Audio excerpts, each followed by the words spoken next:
പ്രിയ പ്രേക്ഷകർക്ക് സീരിയൽ ന്യൂസിലേക്ക് സ്വാഗതം. കൂടുതൽ സീരിയൽ ന്യൂസുകൾ അതിവേഗം ലഭിക്കുന്നതിന് ഈ ചാനൽ സബ്സ്ക്രൈബ് ചെയ്യുക. ബെൽ ഐക്കൺ മറക്കാതെ ക്ലിക്ക് ചെയ്യുക. വീഡിയോ ഇഷ്ടമായി എങ്കിൽ ലൈക്ക് ചെയ്യാൻ മറക്കരുത്.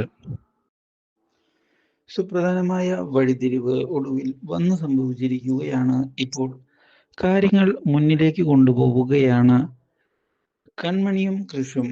എന്നാൽ ഇതേ സമയം കൺമണിയുടെ വീട്ടിലേക്ക് കയറുന്ന വരുണാകട്ടെ തന്റെ അധികാരം വീണ്ടും ഉറപ്പിക്കുന്നതിന് വേണ്ടി ശ്രമങ്ങൾ ആരംഭിച്ചിരിക്കുകയാണ്.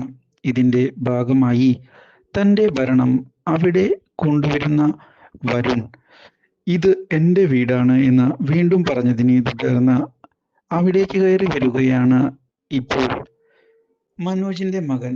മാത്രവുമല്ല, ഇതേ തുടർന്ന് ഇനി നീ ഈ വീട്ടിൽ കയറി വിളവെടുത്താൽ തനിക്ക് തിരിച്ചടി കിട്ടും. എടാ ഇറക്ക, നീ നിന്റെ കാര്യം നോക്കിയാൽ മതി. ഞാൻ സംസാരിക്കുന്നത് എൻ്റെ അമ്മായിയപ്പനോടാ, കൺമണിയുടെ അച്ഛനോട്. നീ അതിൽ കയറി ഇടപെട്ട വിവരമറിയും. എടോ, താൻ എന്തു ചെയ്യും തന്നെ എന്ന് ഞാൻ. ഇത് തുടർന്ന് അവന്റെ കൈ പിടിച്ച് തിരിക്കുകയാണ് അവൻ. ഇതോടെ വരുണാകെ വേദനയിൽ പിളയുകയും, എടാ വിടറാ വിടറാ പ്ലീസ്, ഇനി ഇവിടെ കിടന്ന് വിളച്ചിലെടുത്താൽ തന്നെ ഞാനായിരിക്കും തല്ലി ഹോസ്പിറ്റലിൽ എത്തിക്കുന്നത്. പറഞ്ഞില്ലെന്ന് വേണ്ട, മനസ്സിലായോടാ?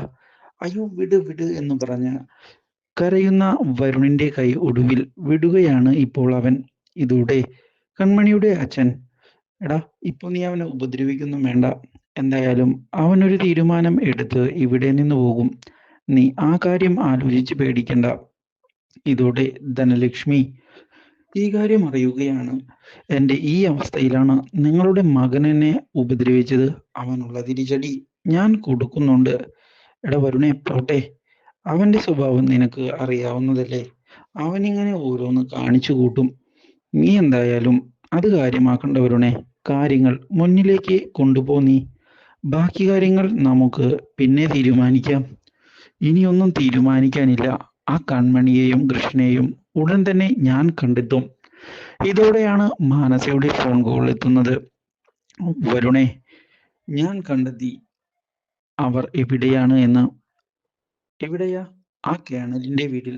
അതുകൊണ്ട് തന്നെ നീയും വാ, നമുക്ക് അവിടെ വെച്ച് കൃഷ്ണയെയും കൺമണിയെയും തിരികെ കൊണ്ടുവരാം. നീ കൂടി ഇടപെട്ടാൽ മാത്രമേ കാര്യങ്ങൾ കൃത്യമായി നടക്കുകയുള്ളൂ. ഞാൻ പറഞ്ഞില്ലെന്ന് വേണ്ട. ഞാൻ വരാം കൺമണി.